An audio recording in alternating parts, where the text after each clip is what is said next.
The air inside the old biker bar froze the moment she stepped in. A little girl, no older than 7, with messy blonde hair, dirt on her jeans, and trembling hands clutching a black pistol, stood in the doorway like a ghost from the past. The sunlight poured in from behind her, outlining her tiny frame as she took a deep breath and shouted with a voice that cracked the silence, "Who's my father?" Every man in the room stopped talking. The sound of clinking glasses, laughter, and heavy boots vanished in an instant. The leader, a tall, rugged man with steel-gray eyes and arms covered in tattoos, took one cautious step forward. The little girl's grip on the gun tightened. Her hands shook, but her gaze didn't move. It wasn't the look of a child. It was the look of someone who had already lost too much. Before we go further, if you believe in kindness, second chances, and the power of redemption, please take a moment to like this video, share it with your friends, subscribe to our channel, and tell us what you think in the comments below. This story might just remind you that sometimes, even the hardest hearts can be changed by innocence. The man with gray eyes was named Rex Donovan, president of the biker group known as the Iron Demons. His life had been built on violence, loyalty, and regret. Behind him stood his crew, tough men, scarred by years of street wars and broken dreams. None of them expected to ever face something as strange or heartbreaking as this. A child pointing a gun at them wasn't just shocking, it was like a mirror showing what their world had created. Rex raised his hands slowly, his voice low and controlled. "Easy there, kiddo," he said softly, but the girl's eyes burned with tears. "Don't move!" she screamed. "You tell me, which one of you ruined my mom's life?" Everyone froze again. In that instant, the men exchanged uneasy looks. Some of them glanced down, others shifted nervously. For a moment, Rex thought it had to be some mistake, a setup, maybe a prank. But then he saw her necklace, a small, rusted pendant shaped like a star, something he hadn't seen in almost 8 years. His chest tightened. That necklace had belonged to Emily, the only woman who had ever truly mattered to him before his world fell apart. He remembered her, the gentle nurse who had once patched up his wounds after a bar fight, who had smiled even when the world around him was burning. She had loved him when he was nothing more than a broken outlaw, but Rex had pushed her away, convinced that his world would only destroy hers. He'd left her one night without a word. That was 8 long years ago. And now this little girl, this trembling child with fire in her eyes, stood before him, holding a gun, wearing Emily's necklace.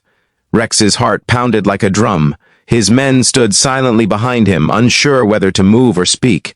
The girl's voice broke as she spoke again.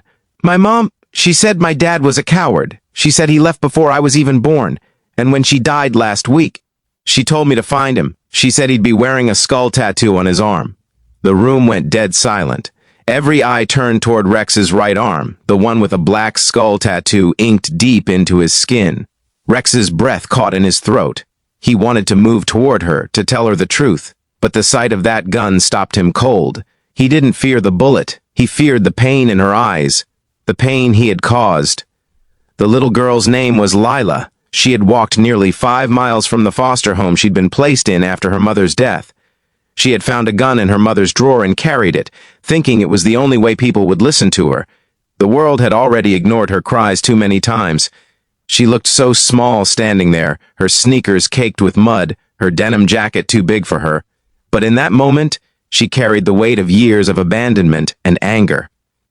Rex slowly knelt to the floor, his eyes never leaving hers. "Your mom's name was Emily, wasn't it?" he said softly. Her eyes widened in shock. "Don't you dare say her name!" she yelled. Her tiny hands shook violently. "You have no right! You left her! You let her die alone!" Tears rolled down her cheeks as the gun wavered in her grip. Rex's throat burned as he spoke. "You're right," he whispered. "I did leave her, and that's something I'll never forgive myself for." He took a slow breath, lowering his gaze. "But if she sent you to me, if she told you to find me, then she still believed there's something good left in me." For the first time, the little girl hesitated. The other bikers, men who had seen blood and violence their whole lives, stood frozen with emotion. One of them, a big man named Bear, wiped his eyes when he thought no one was looking. Rex slowly stood up, still careful not to make any sudden moves. "You don't need that gun, Lila," he said quietly. "You've already hit me harder than any bullet ever could." She blinked through her tears, confused and trembling. "You're lying," she whispered. Rex shook his head. "No, kid, I've lied a lot in my life. But not now. I left because I thought I was protecting your mom. I thought if I stayed, she'd get dragged into this mess, these fights, this world. I thought walking away would save her, but I was wrong." His voice cracked. "I should have stayed. I should have been there for her, and for you." The weight of his words broke the tension in the air. Lila's arms dropped a little, the barrel of the gun lowering toward the floor. She looked so lost, so fragile, as her small voice asked, "So, you're really my dad?" Rex's chest tightened. His eyes glistened as he nodded slowly. "Yeah, baby girl. I am." Lila's lip quivered. The gun slipped from her hands and clattered onto the wooden floor. A sob escaped her as she fell to her knees.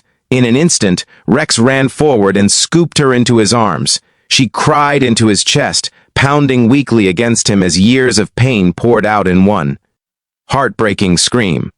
The men behind them looked away, blinking back tears. For a group of hardened bikers, this was something they weren't prepared for. A reminder that even the toughest lives still had hearts buried underneath. That night changed everything.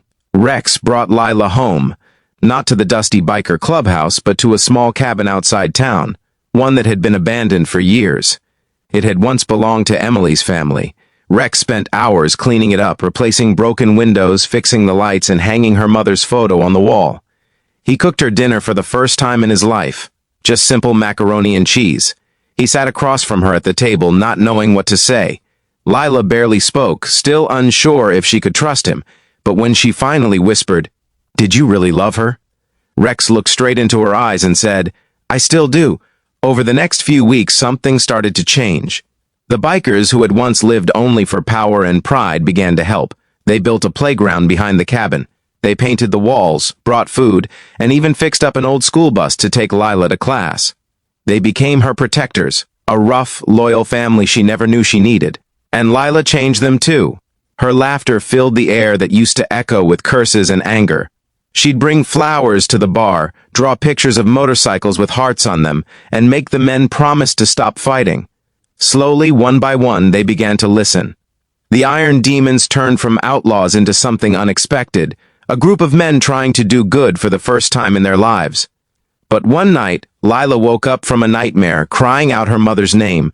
Rex rushed to her room and held her tight. She looked up at him, her eyes wet and afraid. "You won't leave me too, right?" Rex's voice broke as he whispered, "Never again, baby. Never again." From that day on, Rex wore a new tattoo, right over the skull on his arm, the name Emily wrapped around a star, with the words for Lila below it. It was his silent promise that he would never run away again. Months passed. Lila's laughter became the light of their world. The bikers, once feared by the town, were now seen helping at food drives, fixing up orphanage bikes, and even teaching kids to ride safely. The transformation was something no one had thought possible, all sparked by one little girl with a gun and a broken heart who had come searching for her father. One afternoon, as the sun dipped low over the horizon, Lila stood outside the bar that used to terrify her. She looked up at the new sign that now read Emily's Haven, the bar renamed in memory of her mother. Rex stood beside her, his hand resting gently on her shoulder. "She'd be proud of you, you know," he said softly. Lila smiled through tears and whispered, "She'd be proud of you too." And for the first time in his life, Rex truly believed it. If this story touched your heart, please don't forget to like, share, and subscribe. It helps us bring you more powerful stories of redemption, love, and second chances. Before we end, I have one special request. Comment below what you would have done if you were in Lila's place. Would you have had the courage to forgive? Because sometimes, forgiveness isn't about forgetting the pain. It's about healing the heart that's still learning how to love again.